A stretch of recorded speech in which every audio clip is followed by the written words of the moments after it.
the major challenge in solving for Bharat is how do you find something that makes these guys happier or makes these guys appreciate to give you money. Now that you brought up Vyapar and now how it also has these two major segments of users, I would want to understand what's the difference in how you approach these two different segments, and does it impact how you build the product and features for these two users? How has been your experience there?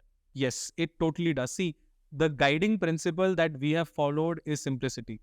You, I mean, to be honest, what I tell my team and what we follow, if your product has more than 2 buttons and more than 1 point of communication, it's already a failure. So, of course, it's not possible in the real life because you have to communicate some things in the product. But if you give them more than one option, half of them are not going to understand it. Unfortunately, that's how it is, which is what changes a lot of how we build for example, we've stopped building certain advanced features for Bharat users because we feel they don't even need it. I mean, we are building a POS system, for example, and we're saying, hey, they won't understand these keyboard shortcuts. Even if we are building it, we can only sell it in tier 1. Our field sales team has to be focused only in tier 1 cities because frankly, this what we already have, if this is only communicated to them, they will buy because simplicity is what matters there. So things like they value their name a lot because they're all small communities. You don't realize that for bigger people here, like for example, Bangalore, Mumbai, all of these cities, the value of your name is diluted because not everyone has people who know them. But here, it's a very small community. It's a very, I mean, everyone knows everyone kind of things. So that is why personalizing it to their name, allowing them to, things like just send WhatsApp in their language with their own name is a big hit there. Here, people are okay if you send it via an API with Vyapar's name because people are like, this is how it works. They understand. I mean, another example of this is I was meeting a customer and he tells me, and I was asking, why would you pay and why would you not pay?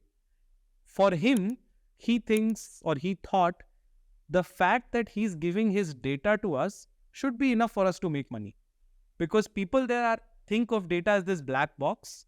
Because you're taking my data, I have read somewhere that data is the new oil and those kind of things. So you have my data, that's enough. Give it for me to free. Give it to me for free. So that wouldn't exist here. People understand that, hey, even if these guys have my data, they're not going to make money. But there people, or that guy told me that, why are you charging me? You have my data, right? You use it for making money. No clue of how we will do it. No clue of what we'll do. But he thinks the fact that I use an application is enough for this guy to give it to me for free.